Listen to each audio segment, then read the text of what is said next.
Equal to एक set बना लें 1 2, ठीक ना। दूसरा b इक्वल टू 1 2 3, समझ गए ना।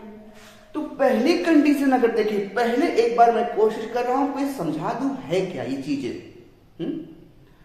यहां पर a सबसेट b देखिएगा, ये सबसेट b का मतलब ये है कि b के जितने भी एलिमेंट हैं वो a में कंटेन कर रहे हैं।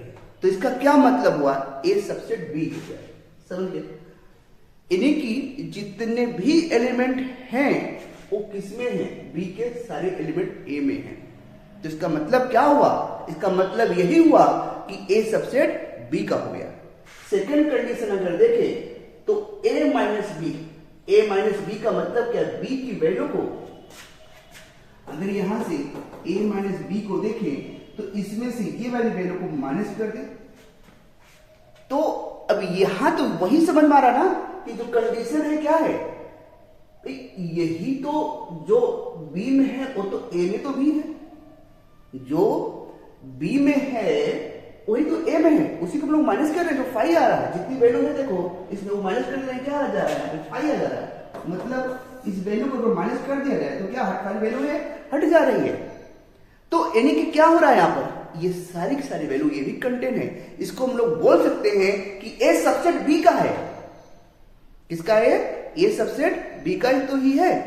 तो ये चीज भी आपको समझ में आ रही है, मतलब ये दोनों कंडीशन आपस में फॉलो कर रही है। सेकंड कंडीशन देखिए, थर्ड वाली, तो फर्स्ट कंडीशन होगी, ये सेकंड ये थर्ड, क्या आपस में ये दोनों भी फॉलो कर रहा है। अगर इनको हम लोग देखें ध्यान से कि क्या ये दोनों आपस में फॉलो कर रहे हैं कि नहीं कर रहे हैं, ठीक ना।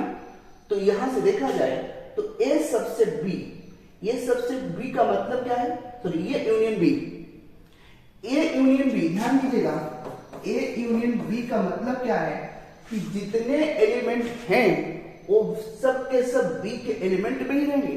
मतलब हम लोग जब भी एलिमेंट a यूनियन b लिखते हैं तो आप देखो क्या करते हैं, जितने एलिमेंट a के होते हैं वो लिखा जाता है 1 2, और बाकी जो कॉमन होते हैं उसको बोला जाता है क्या हुआ। क्या यहां पर a यूनियन b में क्या जो है a को कंटेन कर रहा है, नहीं कर रहा है, एक कंटेन कर रहा है। वही a सबसेट b में भी था, वही a माइनस b में भी था, समझ गए। तो यानी कि क्या हुआ, और यही वैल्यू b के इक्वल भी, क्योंकि b में जितने एलिमेंट है वो सब के सब a यूनियन b में भी तो है, समझ गए ना। तो कहने का मतलब क्या हुआ, अब ये कंडीशन देखा जाए तो सेकंड को फॉलो कर रहा है। अब जब इसको सेकंड को फॉलो कर रहा है, थर्ड को क्या अब थर्ड फोर्थ को फॉलो करेगा। यानी फोर्थ क्या है, a इंटरसेक्शन b है, a इंटरसेक्शन b है, जो कि किसके इक्वल हो रहा है, a के। अब a इंटरसेक्शन b में आप देखिए, a इंटरसेक्शन b में अगर आप करेंगे तो दोनों को क्या होगा, दोनों की वैल्यू जो कॉमन होती है उनको लिया जाता है। तो कॉमन वैल्यू यहां पर आप देखें तो a यूनियन b में 1 2 इसमें भी है, 1 2 इसमें भी है। तो यहां से देखा जाए तो इनके 1 2 ये क्या हो जाएंगे, इनके इंटरसेक्शन पॉइंट, इनके इंटरसेक्शन एलिमेंट हो जाएंगे। और जब इनके इंटरसेक्शन एलिमेंट हैं तो क्या ये बताइए, ये यूनियन b में क्या 1 2 नहीं है, क्या a इंटरसेक्शन b में 1 2 नहीं है। तो यही तो आप देखें सब के सब आपस में एक दूसरे से कोरिलेट कर रहे हैं, और जब आपस में कोरिलेट कर रहे हैं तो इसका मतलब क्या हुआ, इसका मतलब ये हुआ कि आपस में सब तो इक्विवेलेंट है, ठीक ना। तो अब हम लोग देखते हैं इन्हीं को कैसे हम लोग पेपर में करते हैं। तो उसके अकॉर्डिंग हम लोग इसको लिखते हैं। अब कंडीशन तो समझ में आप लोगों को आ गई है ना, कैसे कितने कंडीशन यहां में भी है, एलिमेंट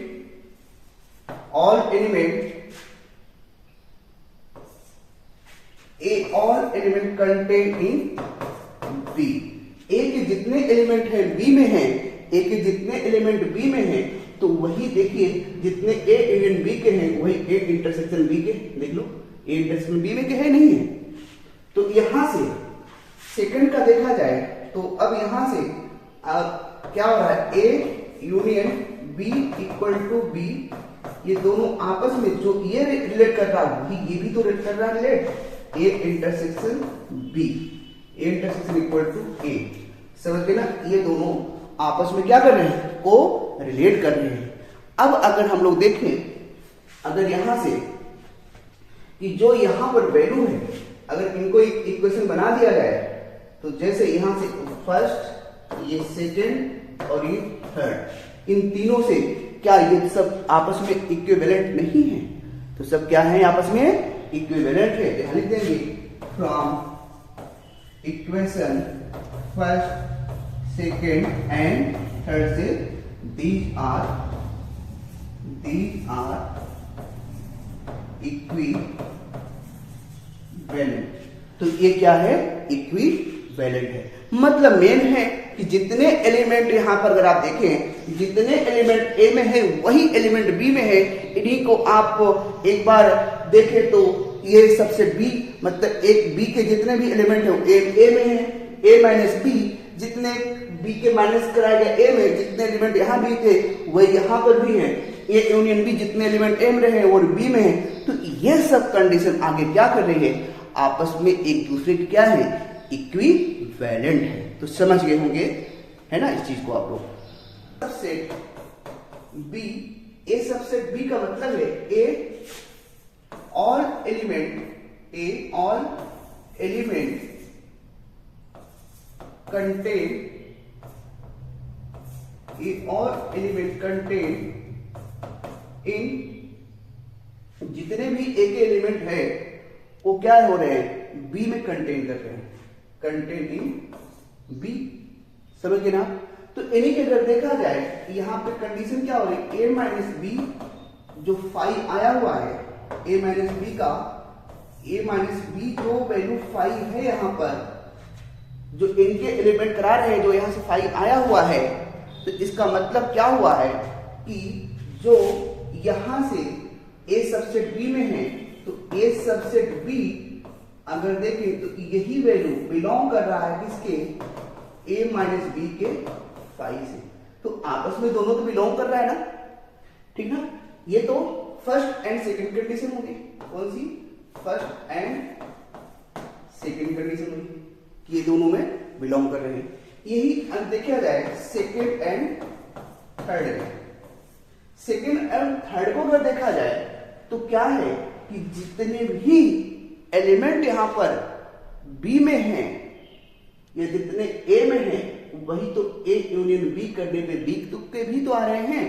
आप देखिए ए माइनस बी में, ए माइनस बी में जितने भी एलिमेंट माइनस करने वाले बी के हैं और ए के माइनस करा दे रहा है, तो वही तो ए यूनियन बी में दोनों वैल्यू को तो कंटेन कर रहा है, ठीक ना। तो सेकंड और थर्ड में अगर देखा जाए तो सेकंड और थर्ड यहां से जो वैल्यू कंटेन कर रही है वो वैल्यू क्या, all element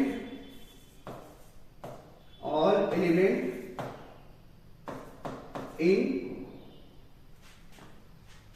B. All element क्या है, जितने भी एलिमेंट ए में है, A all element in B. समझ गए ना, ए के जितने भी एलिमेंट हैं वो बी में हैं।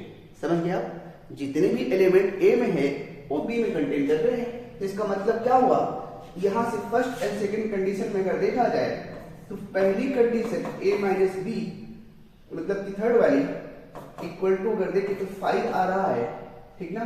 यही दोनों बिलोंग कर रहे हैं किनके, A union equal to B के भी कर रहे हैं कि जितने एलिमेंट ए में है वही उतने एलिमेंट बी में तो भी तो है।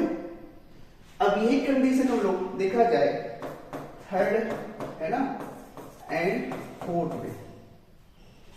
अब आप देखिए कि